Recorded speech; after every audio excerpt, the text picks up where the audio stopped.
I'm Kasia. And I'm Krista. And we are confidence coaches for kids. Hey guys, we're back. Confidence Coaches for Kids. I'm Kasia. And I'm Krista. We are here to talk about resilience again. Yep. Last week we talked about what resilience meant or what it is. And today we're going to talk about overcoming hard things in your life, failure, to be resilient. Now that we have some background about what it is, we're going to talk about some strategies to actually move forward and be resilient. Yeah. And we kind of want to focus on two different scenarios here. Failure, like Kasia said, and then also how to be resilient when you're in a hard situation that might be more emotional, maybe losing somebody or a change in a friendship or something like that. Right, because there's a lot of emotions tied to a lot of experiences that we go to. And so sometimes we think about resilience as, oh, just get back up there and you fell off, try again. Well, there's a lot that it's not that cut and dry. Yep. Right? Nope, it's not. It really starts with feeding your spirit and your mindset with positive thinking. Yeah.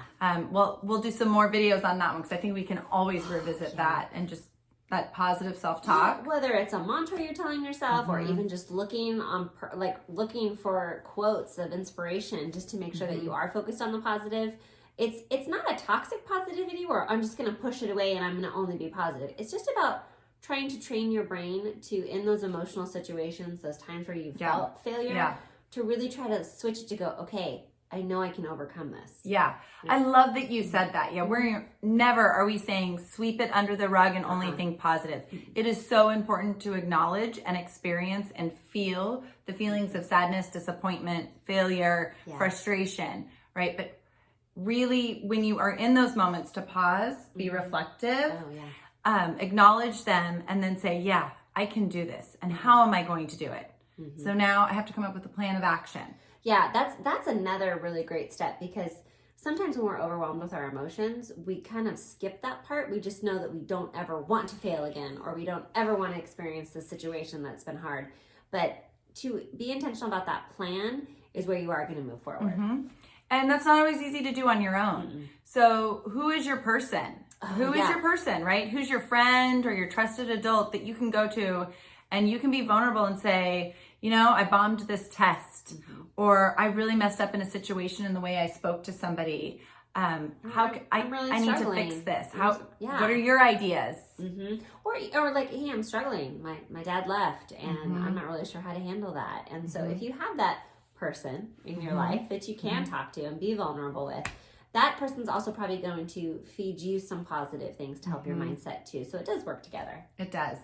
And then we've talked a little bit about this strategy as before or in the past, but journaling. And that can look different in so many ways, you guys.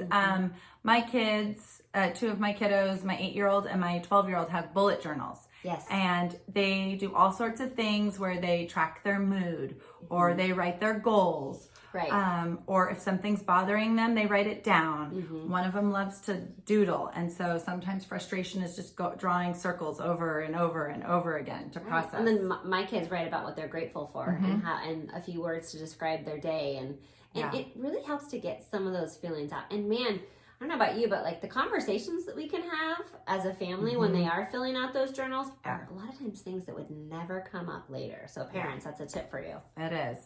So, all right, you guys, resilience.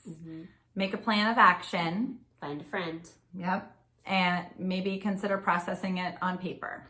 And don't forget those positive mantras, because right. You've done hard things before and you can tell yourself you can do it again. That's right. You guys have a great week, and we'll talk some more next week about resilience. All right. Bye, guys.